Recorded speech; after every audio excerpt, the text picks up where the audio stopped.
மாணவிகளே, நாம் இப்பொழுது மெய்ப்பாட்டியலை பற்றி நம்ம என்ன செய்கிறோம் கற்றுக்கொள்ள போகிறோம். தொல்காப்பியர் எழுதினது மெய்ப்பாடு அப்படின்னு சொன்னால் இலக்கியத்தில் வரும் செய்தி கண்ணெதிரே தோன்றுமாறு காட்டப்படுவது தான் என்னது மெய்ப்பாடுன்னு சொல்லி நம்ம படிக்கிறோம்.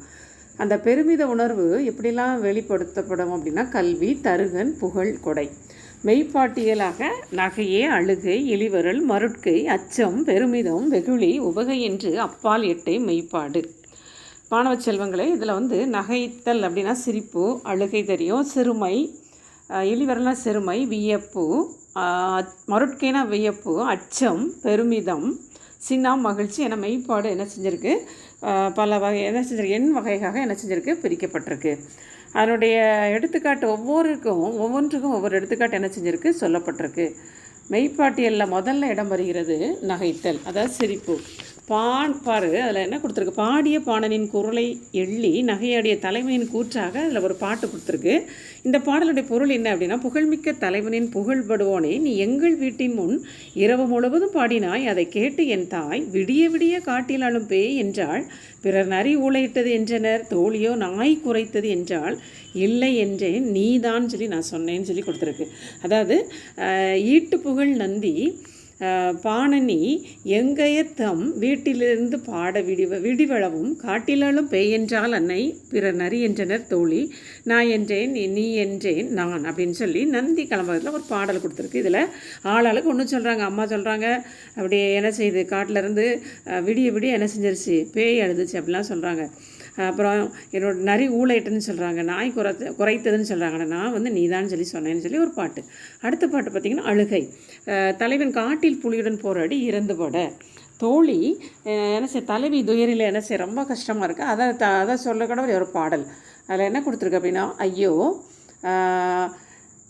எனின் யான் புலி அஞ்சுவலைங்கிற தொடங்குற பாட்டில் ஒரு தலைவனுடைய கூற்று துயர ரொம்ப சார்ந்திருக்கு இந்த பாடலில். போரில் இறந்துபட்ட தலைவனின் உடலை பார்த்து தலைவி ஐயோ என கதறி ரொம்ப அழுறா, காட்டில் புலி வந்துடுமோ என அஞ்சுகின்றேன், தூக்கி எடுத்து செல்லலாம்னு சொல்லி நினச்சி பார்த்தா பெரிய உடம்பு அவன் தூக்க முடியல அவளால். அப்போ பார்த்திங்கன்னா அதில் சொல்லி இவ்வாறு நான் துன்புறும் வண்ணம் என்ன செய்யுது கூற்றம் அப்படின்னா அந்த எவனை சொல்லியிருக்கிற அதை என்ன செய்கிறா, தன்னுடைய துன்பத்தை அவள் சொல்கிற ஒரு பாட்டு. அப்புறம் பார்த்திங்கன்னா அடுத்ததில் இளிவரல்னா சிறுமை. சேரன் கணைக்கால் இரும்புரை சிறையில் என்ன செய்கிறான், தண்ணீர் கேட்டு காலம் தாழ்த்தி கொடுக்க மாட்டேங்காங்க அடுத்த நாட்டில்.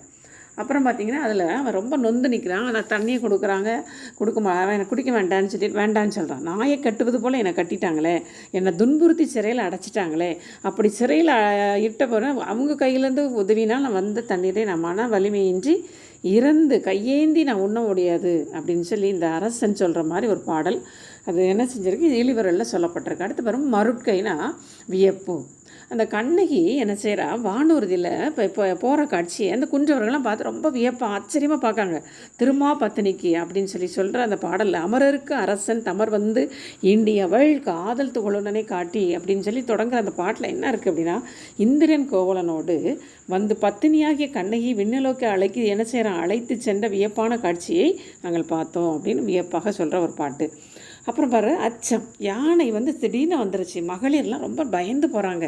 இந்த பயந்து போனது பார்த்தா அச்சம் எப்படி வந்துச்சு அவங்களுக்குலாம் அந்த மையல் வேளம்னா மடங்களின் எதிர்த்தர உய்வு இடம் அறியும் ஆகி ஒய்யன அப்படின்னு தொடங்குற அந்த பாட்டில் என்ன கொடுத்துருக்கு அப்படின்னா, மதம் பிடித்த ஒரு யானை மரங்களை முறித்தது, கார்காலம் மேகம் இடி இடிக்கிறது போல் என்ன செஞ்சிருச்சு இருந்துச்சு அப்புறம் சொல்லி அதில் சொல்லியிருக்குது பாரு. அதில் ஏன்னா கார்காலம் இடி இருக்கிற மாதிரி இருந்துச்சு. அந்த யானை கிளையை முறிச்சது. உயிர் பிழைப்பதற்கு வேறு இடம் காண முடியாமல் மனம் நடுங்கி இருக்கும், உயிரினும் சிறந்த நாணத்தை காக்க மறந்தோம். அதனால் வளையல்கள் ஒலிக்க விரைந்து வேகமாக ஓடுறாங்க, ஓடி போய் இந்த மயில் போல் நடுங்கி நிற்கிறாங்க அப்படின்னு ஒரு பாட்டு. அப்புறம் பாருமா பெருமிதம்னா பெருமை வீரன் ஒருவன் தனியாக பெரும்படை எதிர்த்து என்ன செய்கிறான், பெருமிதத்தை அவன் குறிப்பிடுற ஒரு பாட்டு.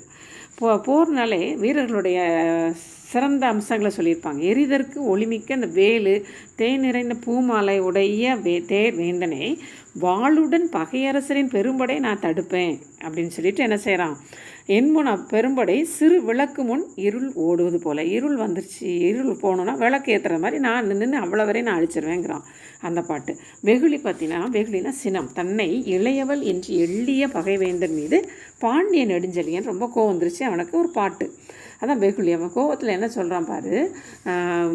பாரு, உறுப்பு அஞ்சாது உடல் சினம் செருக்கி சிறுசொல் சொல்லிய சினங்கள் வேந்தரை அருஞ்சவன் சிதையே தாக்கி முரசமோடு ஒருங்ககைப்படனே அப்படின்னு சொல்லி அகப்படேன் ஆயேன். இதில் சிறுகோள் அப்படி சொல்லிய சிறு சொல் என்னை சொல்லிட்டான். ஆனால் சினமிக்க அந்த வேந்தரை வென்று அவர்கள் சிதறி ஓடுமாறு போரிட்டு நான் என்ன செய்வேன், அவர்களது முரசையும் ஒருங்கே கைப்பற்றுவேன் அப்படின்னு சொல்லி வீரமாக சொல்ல, கோபத்தோடு சொல்கிற ஒரு பாட்டு. உவகைனா மகிழ்ச்சி. மலை மேகத்தை கண்ட மயில் நீ போல நீல வண்ணனாகிய கண்ணனை கண்டன குந்தியினுடைய மகிழ்ச்சிக்கு ஒரு பாட்டு. மண்டலம் அதிமன்ன மாசிறு முகத்தினாலும் திண்டிரன் மருகன்றனை சென்றதீர் கொண்டு வெண்டிரை மகரவேலை விரிப்புணர் முகந்து தோன்றும் கொண்டலை மகிழ்ந்து காணும் குளிர் பசும் தோகை என்றாள். இதில் என்ன பண்ணுறது, முழு நிலவு முகத்தால் குந்தி திறன்மிக்க மருமகனாகி கண்ணனை எதிர்கொண்டு ஓடி போய் வரவேற்கிறார். வெள்ளலைகள் நிறைந்த நீல கடல் நீரை முகந்து வரும் மேகத்தை கண்ட தோகை மயில் விரிந்து ஆடுவது போல மகிழ்ச்சி கொண்டான்னு சொல்லி கொடுத்துருக்கு பாரு. இதில் கடைசியில் சொல்கிறாரு, உய்ப்போன் செய்தது காண்போர்க்கு எய்துதல் மெய்ப்பாடென்று மெய் உணர்ந்தோரே அப்படின்னு சொல்லி முடிச்சிருக்கு. இந்த மெய்ப்பாட்டியல் ரொம்ப ஒவ்வொரு உணர்ச்சிக்கும் ஒவ்வொரு பாடல் அதில் சொல்லப்பட்டிருக்கு. இதில் ஆசிரியர் குறிப்பு பின்னால் இருக்குது. இதில் எல்லாம் நீங்கள் என்ன செய்யுங்கம்மா, படிச்சுட்டு வாங்க. சரியா?